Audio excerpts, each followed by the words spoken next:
Olá, o Código de Defesa do Consumidor completou 20 anos em 2010, um período em que o brasileiro aprendeu a conhecer melhor seus direitos ao adquirir produtos e serviços. Mas em 2 décadas, o mercado também mudou. Balcões foram substituídos por atendimentos telefônicos e a internet gerou um verdadeiro mercado à parte. Agora, a Comissão de Fiscalização e Controle e Defesa do Consumidor do Senado apresenta 11 projetos para aperfeiçoar esse código. Um trabalho desenvolvido sob a coordenação do senador Renato Casagrande, nosso convidado para esse programa Argumento. Senador, obrigada por conversar com a gente. Nada, aliás, agora também governador eleito do Espírito Santo. Aproveito para lhe parabenizar. Eu aproveito e agradeço a quem me deu apoio no meu estado.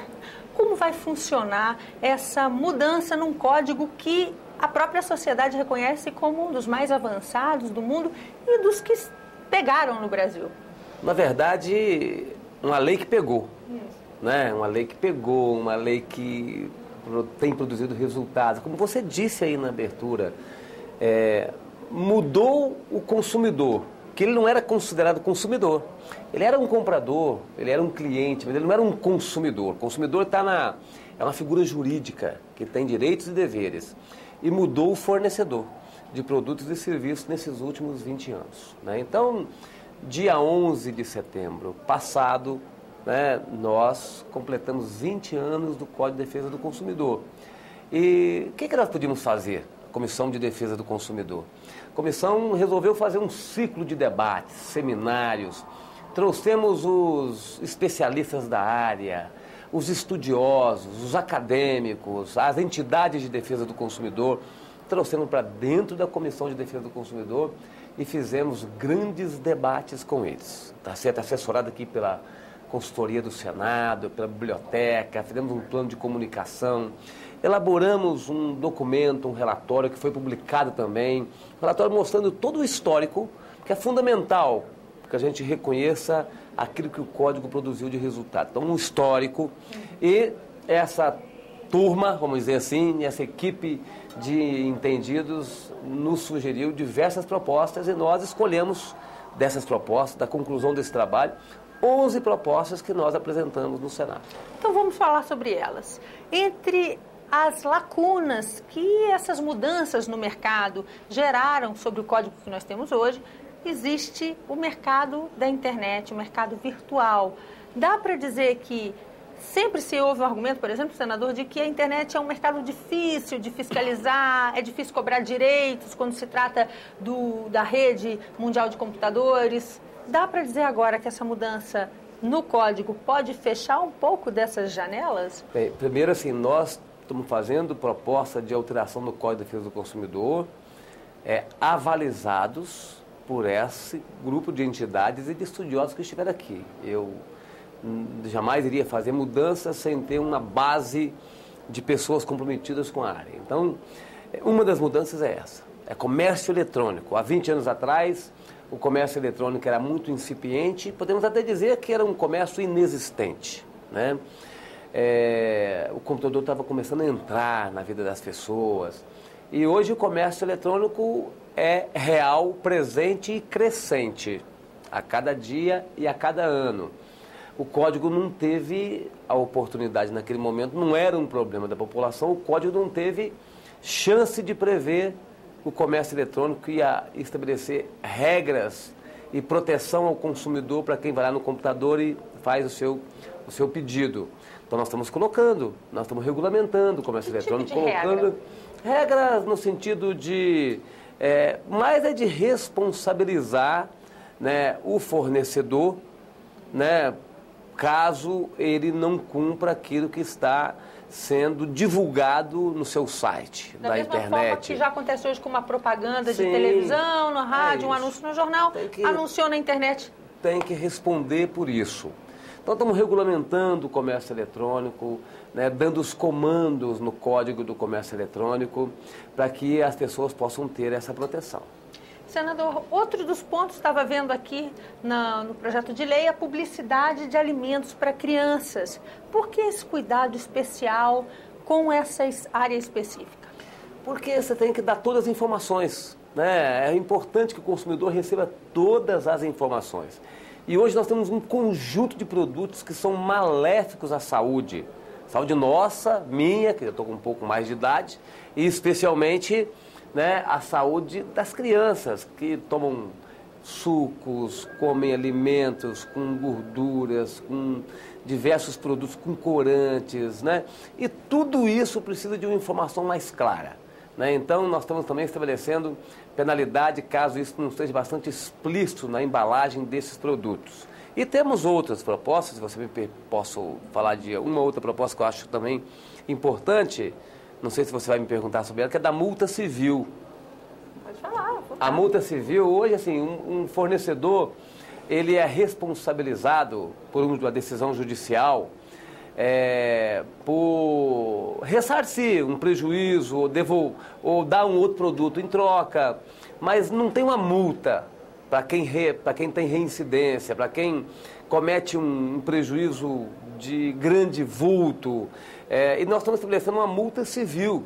Uma multa civil que, além da indenização, do ressarcimento, do prejuízo, se tiver reincidência, se tiver gravidade, vai ter uma multa sobre esse fornecedor, sobre esse fabricante desse produto, e esse recurso definido pelo juiz vai para um fundo nacional para fortalecer o Sistema Nacional de Defesa do Consumidor. Vamos dar um exemplo. Uma empresa automotiva que reincidiu num problema com cinto de segurança, recebe uma multa. O juiz pode estabelecer uma multa, além do ressarcimento e do pagamento do prejuízo a quem adquiriu o veículo.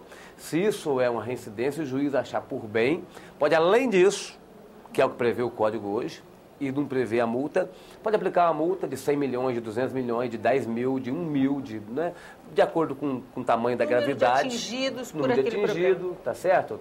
Para que isso vá compor um recurso para financiar o Sistema Nacional de Defesa do Consumidor. Senador, hoje quando a gente vê nos PROCONs, muitos dos campeões de queixas são setores que são regulamentados sob o comando de agências reguladoras. Telefonia, serviços de energia, mas a telefonia e os bancos parecem ser geralmente campeões.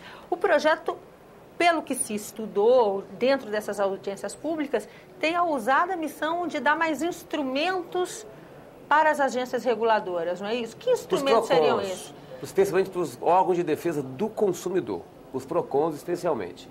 São os órgãos de defesa do consumidor.